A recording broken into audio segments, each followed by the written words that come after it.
힘들게 우리 인생을 전개해 나가고 있지만은, 그러나 주님이 여러분과 저를 이러한 상황에 심어주셨을 때는 분명히 하나님께서 우리를 통해서 하시고자 하는 그러한 뜻이 있다는 것을 우리가 인식할 수 있어야만 합니다. 이것을 바로 성경은 하나님의 나라라고 성경은 우리에게 분명하게 얘기를 하고 있습니다.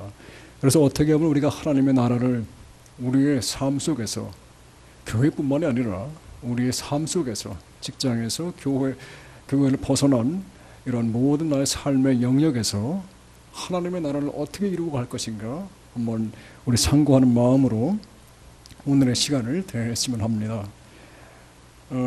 우리가 이제 살고 있는 우리 이 대한민국은 참으로 어려운 나라인 것을 볼 수가 있습니다.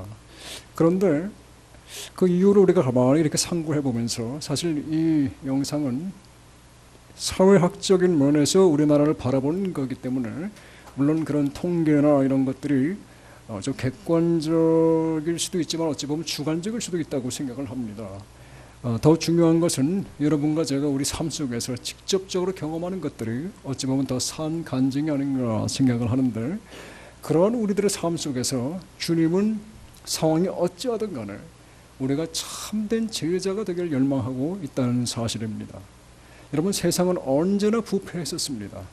가인과 아벨 이후로 세상은 항상 부패했었고 항상 문제가 있었고 항상 어려운 세상이었다는 사실입니다.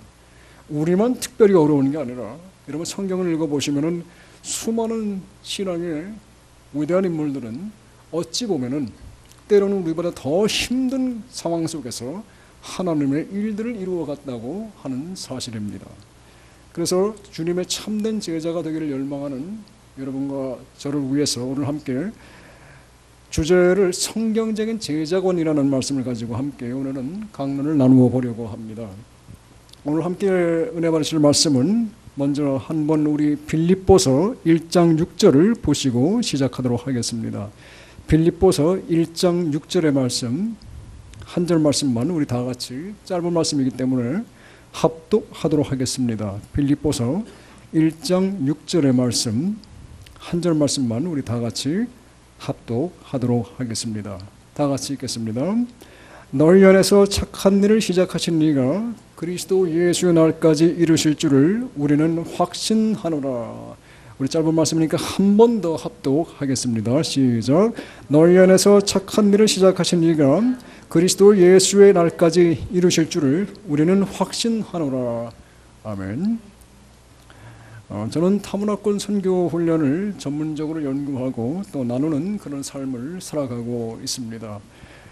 아름다운 교회의 멤버이신 분들은 제가 몇 번 여러분들과 함께 말씀 나눴기 때문에 제가 선교사이고 저 인생의 3분의 1을 아프리카에서, 또 3분의 1은 미국에서, 또 3분의 1은 한국에서 이렇게 주립의 일을 하면서 타문화권 사역자로 지금까지 살아오고 있다는 걸 아실 분도 있으리라고 생각을 합니다.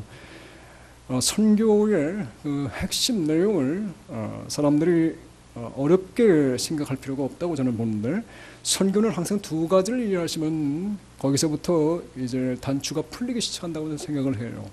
바로 타문화권을 이해할 수 있어야 되고, 그리고 제자 훈련을 이해할 수 있어야만 합니다. 왜냐하면 마태복음 28장에 보면은 선교의 정의가 나오는데, 너희는 가서 모든 족속으로 제자를 삼으라고 말씀하고 있어요. 바로 타문화권, 우리 한국 문화부터 시작해가지고 다른 문화에 가가지고 제자를 만들 수 있어야지 선교의 엑기스가 이루어진다는 말씀을 하고 있습니다. 바로 타문화권 플러스 제자 훈련, 이 두 가지를 우리가 잘할 수 있어야지만 우리는 선교를 감당하는 하나님의 이 말세의 귀한 정말 하나님께 쓰임 받는 그런 선민이 될 수 있다고 저는 생각을 하는데, 여기서 여러분 우리가 제자도의 중요성을 볼 수가 있어야만 해요. 선교를 정말 잘하시려면 여러분 우리가 주님의 제자가 먼저 되려고 노력을 하셔야 된다는 말씀입니다. 저는 개인적으로 제가 주님의 길을 걸어간다는 자체가 참 주님의 은혜라고 생각을 빈말 아니고 정말로 저는 그런 생각을 많이 하는 사람입니다. 왜냐하면 저는 신앙에 대해서 참 의심이 많은 사람이었기 때문입니다. 예수를 믿기 전부터 책 읽는 것을 좋아해가지고 그 성경을 수차례 예수 믿기 전부터 읽어봤던 그런 기억이 있습니다. 그런데 예수를 안 믿고 성경을 읽으니까 하나도 이해가 안 돼요. 전혀 뭐 은혜도 안 되고, 그리고 계속 비판만 하게 되고, 그러다가 그 성경에서 제가 한 가지 그 클릭이 된 것이 무엇이냐면은 바로 이것 때문에 제가 교회를 나가기 시작을 했었는데, 처음에 성경의 예언들의 성취라고 하는 독특한 기독교의 특징 때문이었습니다. 여러분, 로마서 1장 2절의 말씀을 보시면은 이 복음은 하나님이 선지자들로 말미암아 그의 아들에 관해서 성경에 미리 약속하신 것이라고 하는 구절이 있습니다. 바로 예수가 태어나기 전 약 한 1400년 전부터 약 100가지에 달하는 수많은 구약 성경의 예언들을 종말의 부분만 제외하고는 이미 모조리 성취한 유일한 인물이 역사상에 예수 한 명이라는 사실에 저의 신앙생활의 첫 단추가 열리기 시작했습니다. 그리고 나서 주님을 더 관심 있게 생각하다가 결국은 누가 교회를 데리고 나가는 사람이 있어야지 나가게 되더라고요. 우리 청년들이 많이 계시니까 여자친구 따라서 교회 나갔다가 저의 목적은 다른 데 있었는데, 그런데 그 기회를 통해서 결국 주님이 저를 만나 주셨습니다. 그리고 나서 그 이후로도 주님을 더 깊이 만나면서, 그러다가도 그냥 한 달에는 세상에, 한 달에는 또 교회에 이렇게 놓고 살다가 제가 볼 때 주님이 안 되겠다 싶었는지 그냥 어느 날 갑자기 저하고 상의도 안 하시고 미국으로 이민을 보내버렸습니다. 그래서 그것도 뭐 유학 갔다 오신 분들은 아시겠지만은 한국 사람들은 많은 LA나 뉴욕은 다 제쳐놓고 전혀 그 당시 한국 사람도 없던 완전 백인촌이라고 할 수 있는 그 로키 산맥 산골짜기에다가 하나님이 떨어뜨려 놓으셨어요.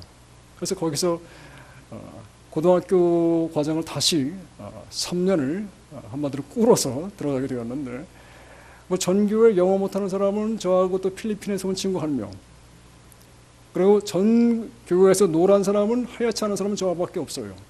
그 필리핀 친구하고. 그러니 너무 외롭고 답답하고 갈 수 있는 데는 교회밖에 없었습니다. 그래서 그런 나름대로 어느 과정을 통해서 힘들게 저의 10대를 보내면서 주님을 더 깊이 만나게 되었어요. 그리고 나서 주님을 만나고 나니까 여러분, 세상의 모든 것이 다 풀리기 시작을 하는데, 제가 이해하지 못했던 세상의 철학이라든지 어떤 종교의 개념이라든지 나의 삶의 목적이라든지 이런 모든 것들이 하나님 안에서 다 풀려나가는 것을 경험하기 시작을 했습니다. 그리고 나서 그분을 지금까지 따라오기 위해서 나는 그 노력을 하고 있는데, 그분의 꿈이 제 인생을 통해서 그 어느 날 온전히 이루어질 줄 믿고 바라보면서 지금까지 한 5년을 주님을 만난 이후로 계속해서 주어진 하루하루를 나름대로 열심히 주님을 섬기면서 제자로 살아가려고 힘쓰고 있습니다. 오늘 말씀해 보시면은 착한 일을 이룬다 하고 성경이 말하고 있는데, 여러분, 착한 일을 이룬다 할 때 이룬다는 단어가 헬라어로 에피텔라오라고 하는 단어예요. 이 말은 정확하게 직역을 하면은 무슨 말이냐면은 완전하게 완수한다는 의미입니다. 완전이라는 의미를 2번을 내포하고 있는 이 에피텔라오라는 단어를 바울이 사용하고 있는 목적이 있는 것입니다. 이 말은 곧 여러분과 제 안에 주님이 시작하시는 원대한 비전과 축복의 꿈이 언젠가 때가 되면은 반드시 완성될 것임을 강조하고 있는 구절입니다. 한번 따라해 주시기 바랍니다. 반드시. 하나님의 사람을 부를 때에는 분명히 목적이 있어서 부르는 거예요. 그리고 그분은 아무도 그분의 고집을 못 꺾는다는 것을 여러분과 제가 기억할 수 있어야만 합니다. 그리고 반드시 그분은 그분의 뜻을 이루어 나가십니다. 그러니까 여러분과 제가 하나님께 불림받고 주님을 영접한 사람이라면 여러분이 어떻게 어떤 모습으로 하나님 앞에서 완성되어 쓰임받을까를 사실은 그다지 염려하실 필요가 없다는 말씀이에요. 저는 이 선교를 해오면서 지금까지 주로 저희 사회의 주된 포커스를 지도자들을 훈련시켜서 그분들로 하여금 교회를 개척하게 하는 그러한 일을 해오고 있습니다. 그런데 사역자 훈련을 하다 보면은 항상 세계를 어디를 가든 간에 이런 질문을 하는 분들이 꼭 있어요. 나는 자신이 없다. 하나님이 어떻게 나 같은 사람을 쓸 수가 있느냐? 그때 제가 대답을 합니다. 하나님이 나를 쓸 수 있으면 당신도 충분히 쓸 수 있습니다. 왜냐하면 여러분, 저는 사람 3명 앞에만 서면 다리가 떨려서 얘기를 못하던 사람이었어요. 그런데 주님이 쓰니까 주님이 만들어 가시더라고요. 여러분, 하나님께서 여러분에게 꿈과 비전을 주시고 여러분에게 삶의 목적을 주셨으면 아무런 염려하실 필요 없습니다. 순종하고 따라가시기만 하면 됩니다.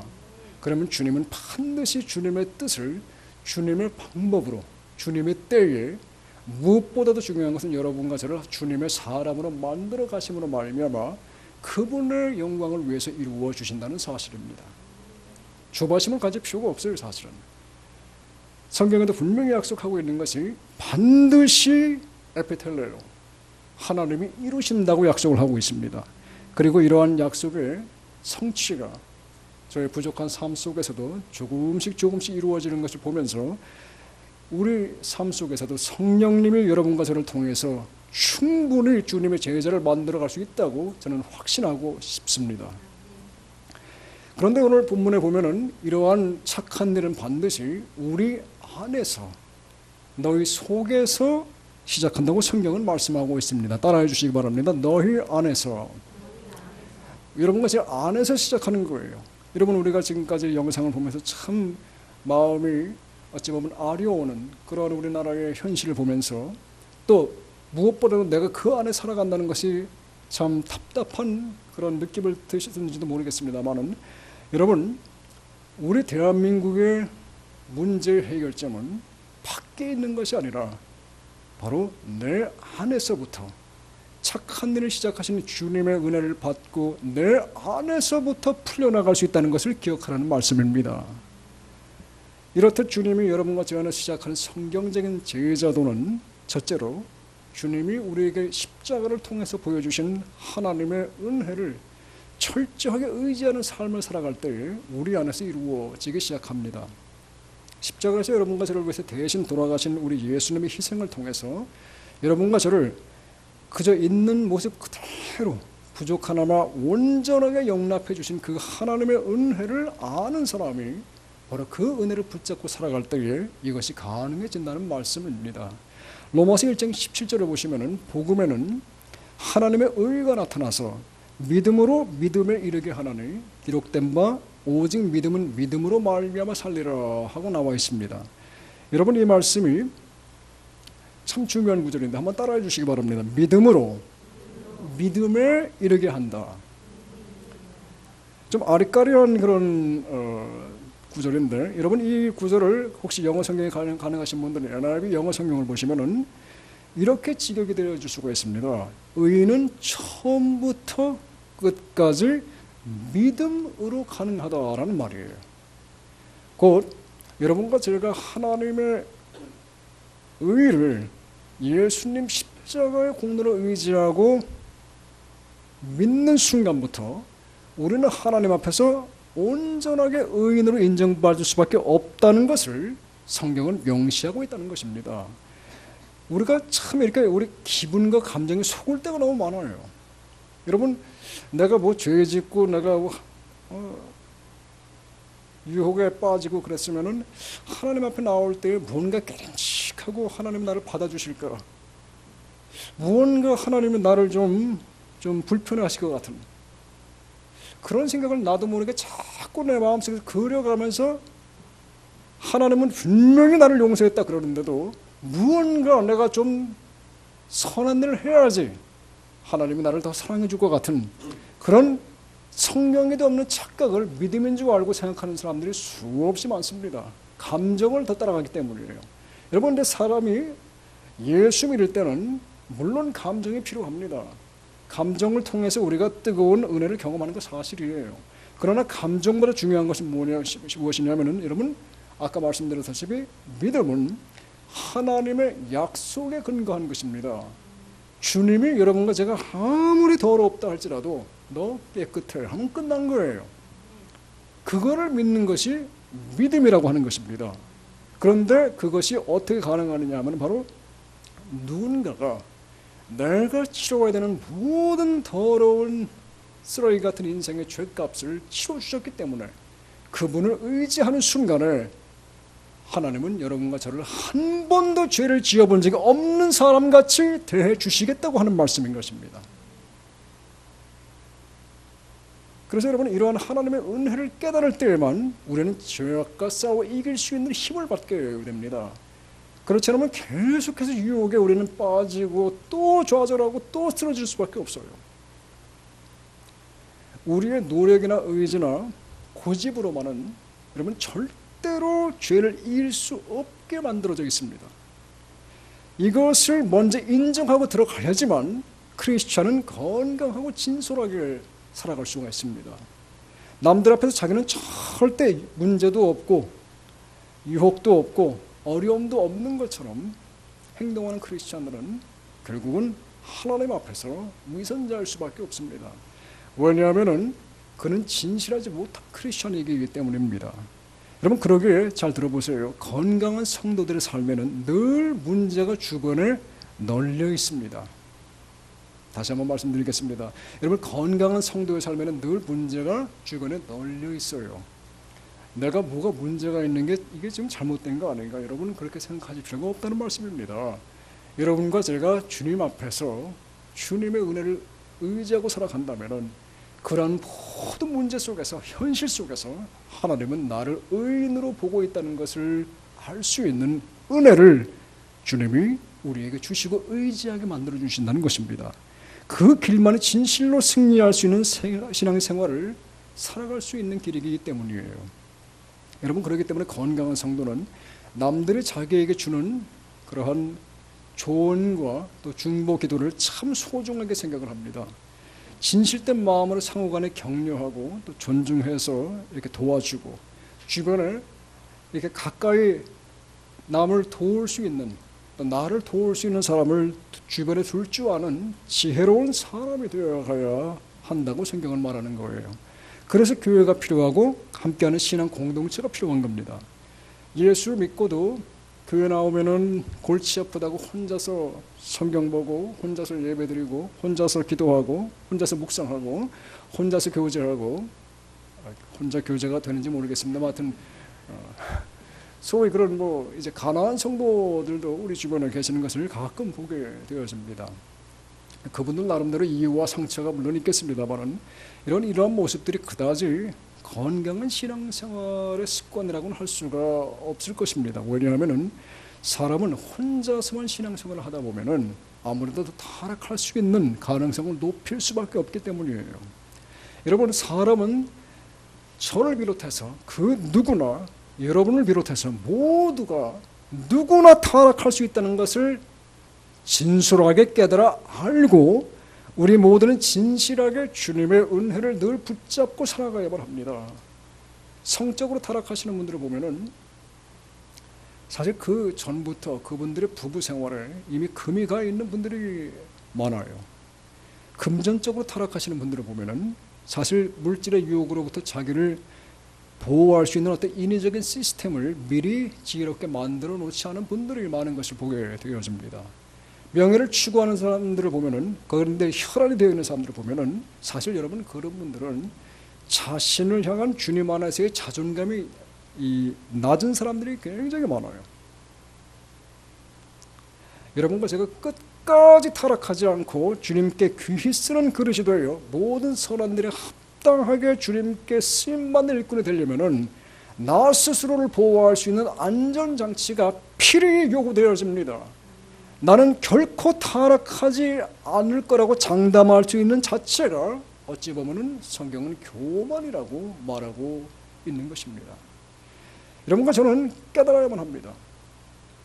제가 한 5년 전에 어느 사역자 한 분이 당신은 성령이 충만하고 늘 깨어서 기도하고 그리고 수많은 사람들이 자기를 위해서 기도해 주기 때문에 결코 타락하지 않는 그런 자신이 있다고 호언장담을 하는 걸 제가 직접 그분에게서 들은 적이 있습니다. 저는 그런가 뭔가 했는데 그분은 이후로 심각한 노름, 매음 행위, 심각한 윤리적 타락에 빠지는 걸 보면서 여러분, 사람은 너나 할 것 없이 누구나 정말 쓰러질 수 있고 또 타락할 수 있다는 것을 저는 그때 새삼스럽게 깨달은 적이 있습니다. 여러분, 그러기에 여러분과 제가 사람으로서 행할 수 있는 최고의 의로운 행동은 바로 주님 앞에 나아가는 것입니다. 왜냐하면 주님만이 100% 의로움의 순도를 가지고 계신 분이기 때문이에요. 그러니까 내가 의롭고 내가 노력하고 그런 거 잊어버리시고 여러분, 주님 앞에 자꾸 들러붙어 있으면은 그분의 의로움이 점점 내게 되어가는 은혜를 체험하게 되는 것입니다. 그래서 그분 앞에 나아가 솔직하게 그분을 의존하고 살아가는 건 말이, 그리고 나의 연약함을 솔직하게 말할 수 있는 사람 말이, 이것이 바로 성경은 우리를 지켜주는 방법이라고 증거하고 있는 것입니다. 여러분, 인류 역사상 우리 예수님만큼 의로운 삶을 사신 분은 한 분도 없습니다. 그렇기 때문에 우리는 더욱더 겸손하게 하나님의 은혜를 의지하며 매일 하루하루를 살아가야만 합니다. 여러분과 저의 신앙이 더욱 성장하고 더 큰 은혜를 받기 위해서는 반드시 우리는 이미 십자가에서 주님이 다 이루어 놓으신 희생을 통해서 그 추잡한 나를 있는 그대로 영접해 주신 그 하나님의 은혜를 철저하게 의지하고 살아가는 모습이 요구되어집니다. 의롭게 되는 데 있어서 아무런 공로가 없는 여러분과 저, 정말 1%도 보탬이 안 된 여러분과 저인 것을 인정을 하고, 그런데도 나를 온전한 의인으로 인정해 주신 하나님의 은혜가 너무도 감사하니까 여러분, 그 은혜에 감사하며 살다 보면은 여러분과 저는 나도 모르게 조금씩 예수님의 형상을 닮아가게 되어 있습니다. 그래서 여러분과 제 안에 시작하신 성경적인 제자도는 십자가를 통해서 나에게 베풀어 주신 하나님의 은혜를 철저하게 의지하고 살아갈 때에 우리 안에서 지어지기 시작을 합니다. 두 번째, 여러분과 제 안에 시작하신 주님의 이 성경적인 제자관은 교회를 사랑하며 살아갈 때에 우리 안에서 이루어집니다. 골로새서 1장 18절의 말씀을 보시면은 여러분, 교회는 보이지 않는 예수님의 몸이기 때문입니다. 저도 나름대로 짧지 않은 시간을 주님의 일을, 교회 일을 하면서 보니까 여러분, 교회는 어차피 크고 작은 문제들이 다 있다는 것을 발견하게 되었습니다. 여러분, 저는 아프리카에서만 한 200~300개 교회랑 같이 일을 했어요. 그래서 지금 중국에 또 수백 개 교회들과 같이 협력하고 있고, 또 한국에서도 동일한 이러한 그 사역을 하고 있는데, 여러분, 교회는 어떤 교회든 간에, 그것이 큰 교회건 작은 교회건 해외에 이민하는 교회건 현지인들 선교지 교회건 간에 모든 교회는 여러분 다 문제가 있습니다. 개척교회고 개혁교회고 다 문제가 있어요. 그렇게 안 보이는 것뿐이에요. 그러니까 여러분, 어떤 게 정말 좋은 교회입니까? 거기에 대해서 제 나름대로 리서치한 것을 한번 나누었으면 하는데, 첫 번째, 이 교회가 신령과 진정의 예배를 드리고 있는가?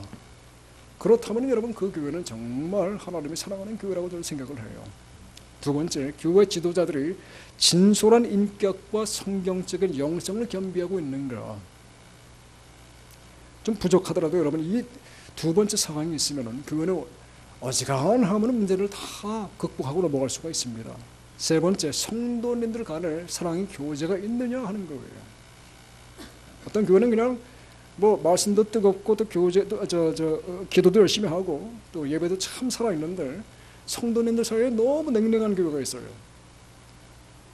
이 세 가지 기본적인 부분이 있으면 여러분, 일단 그 교회는 하나님이 인정하고 쓰임받는 교회라고 저는 생각을 합니다.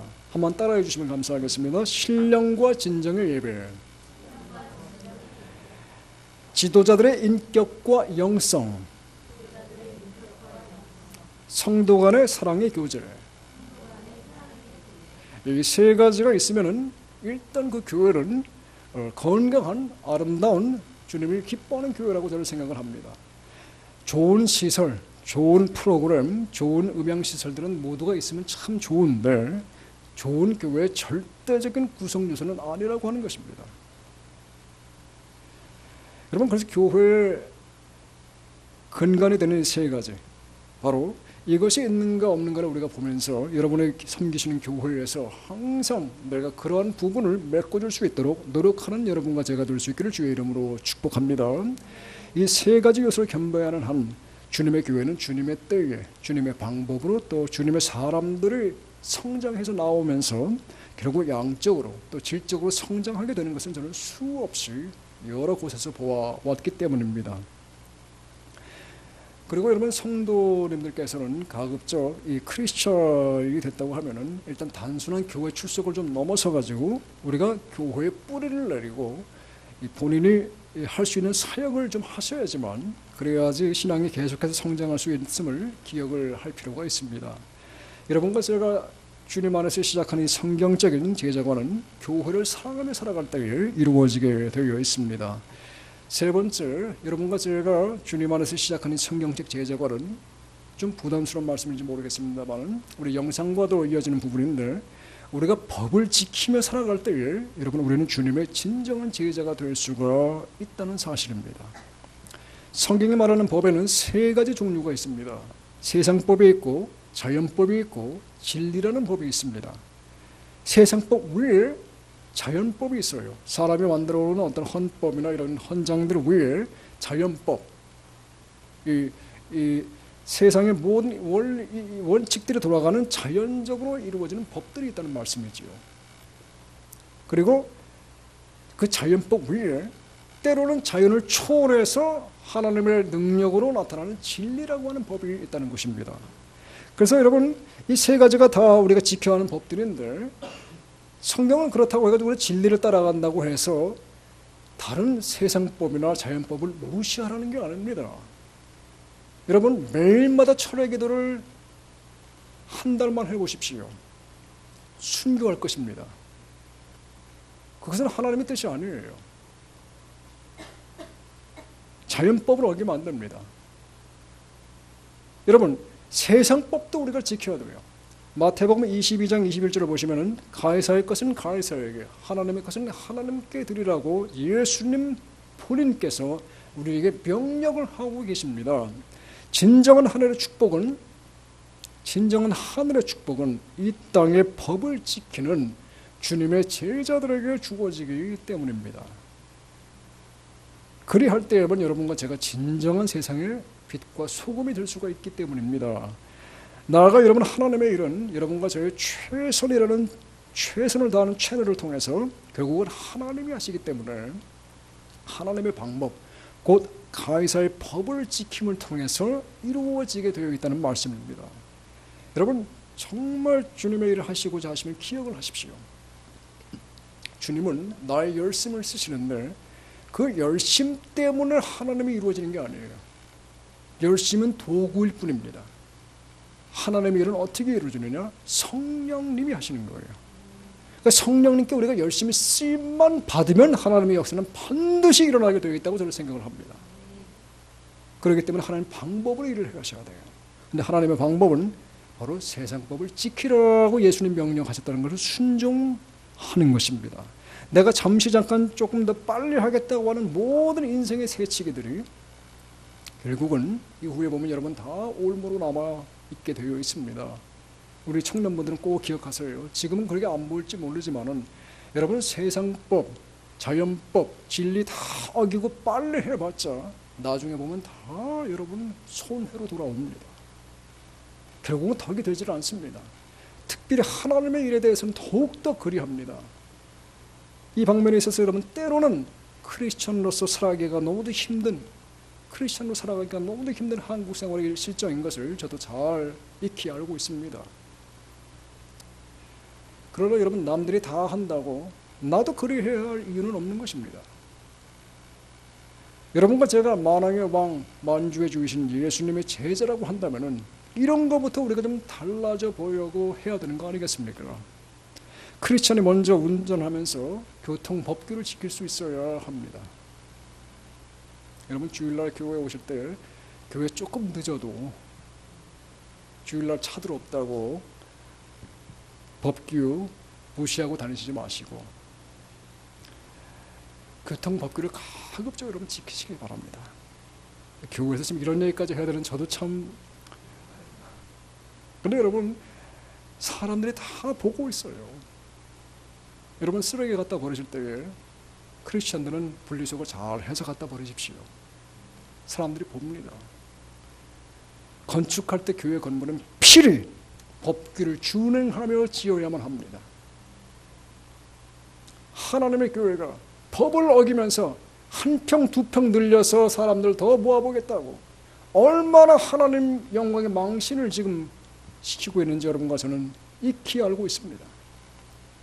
저는 미국에서 크리스천 한국인 자녀들이 합법적이지 못한 신분으로 유학을 와서 공부하는 경우를 비일비재하게 보았습니다.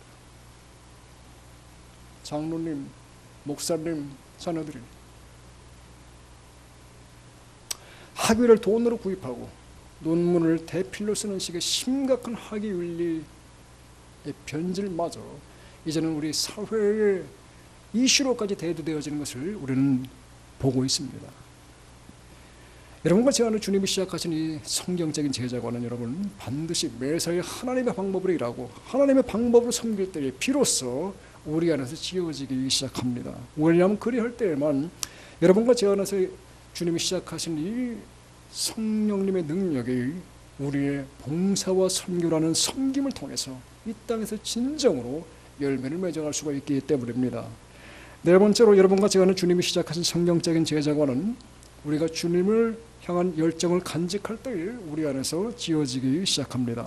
우리 성경을 한번 보겠습니다. 여러분 조금 졸리시는 것 같으니까 제가 같이 여러분들 있는데 여러분들 찾아주시면 감사하겠습니다. 로마서 12장 11절 말씀, 이번에 PPT 띄우지 말아주시고 여러분 로마서 12장 11절 말씀 한번 찾아주시기 바랍니다. 다 같이 찾아서 읽도록 하겠습니다. 다 같이 한 번 더 읽겠습니다. 시작. 부지런하여 게으르지 말고 열심을 품고 주를 섬기라고 권면하고 있습니다. 여러분 지금 이 시간에 지구촌에서 가장 널리 알려져 있고 보급되어 있는 상품은 바로 코카콜라입니다. 여러분 코카콜라 회사의 회장을 인터뷰를 하는 걸 제가 한번 수년 전에 본 적이 있는데 저는 그 사람의 인터뷰를 듣고 아주 경악을 했어요. 인터뷰에서 내 몸에는 피 대신에 코카콜라가 흐르고 있다. 나 속으로 저는 이런 사람이 다 있나. 그런데 그 정도로 자기 상품에 대해서 자신감을 있게 얘기하면서 자신과 직원들의 코카콜라의 전 세계 확산을 위한 결단과 헌신을 인터뷰를 통해서 보여줌으로써 듣는 이들로 하여금 경악하게 한 에피소드를 저는 지금도 기억하고 있습니다. 여러분, 이 코카콜라 몸에도 사실 별로 안 좋습니다. 이거 뭐 저는 가급적이면 코카콜라를 안 마셔요.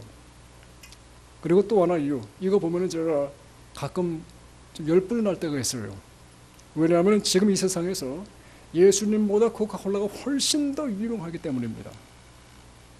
여러분 아프리카 저 깡촌에 들어가가지고 정말 세상의 문화를 모를 것 같은 저 원주민들한테 예수님 아느냐 그럼 모른다 그래요. 코카콜라 아느냐 그러면 안다 그럽니다.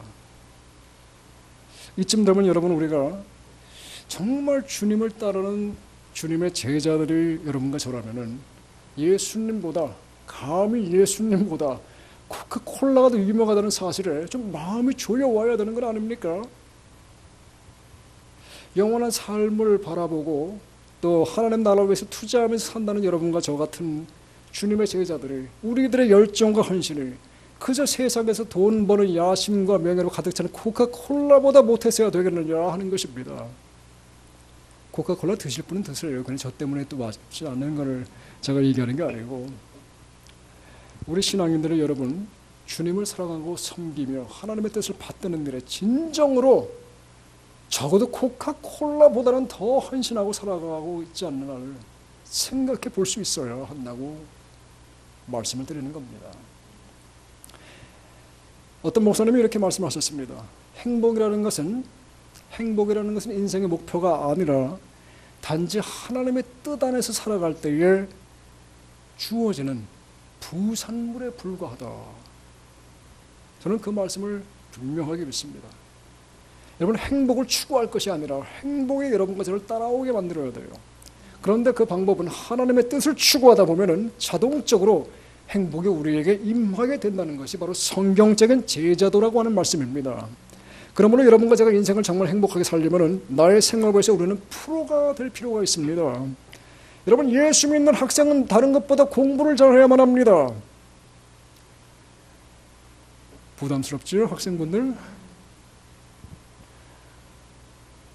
다른 설교자 같으면 분명히 아멘 그랬을 텐데, 저는 여러분 주로 가르치는 강의를 많이 하다 보니까 절대로 저는 아멘을 강요를 안 합니다. 왜냐하면 그걸 강요해봤자 마음에서 우러나지 않은 아멘이 얼마나 의미가 있겠습니까? 제가 중국에서 얼마 전에 그 강의를 인도하고 있는데, 그 중국 그 신학생 전도사님 목사님들 중에 그 조선족 리더가 한 분이 계셨어요. 저한테 갑자기 쉬는 시간에 오셔가지고 이 커피를 타가지고 오셨는데, 이렇게 저한테 인사를 하시는 거예요. 거기서 이제 저를 이제 선생님이라 그러니까, 선생님 오늘도 교수질 하시려고 골 아프시죠? 저는 속으로 살짝 당황했었습니다. 근데 여러분, 그분들한테 질이라는 단어가 전혀 욕이 아니라 그냥 일상적인 어떤 그 행동, 무슨 직업 이런 뜻이랍니다.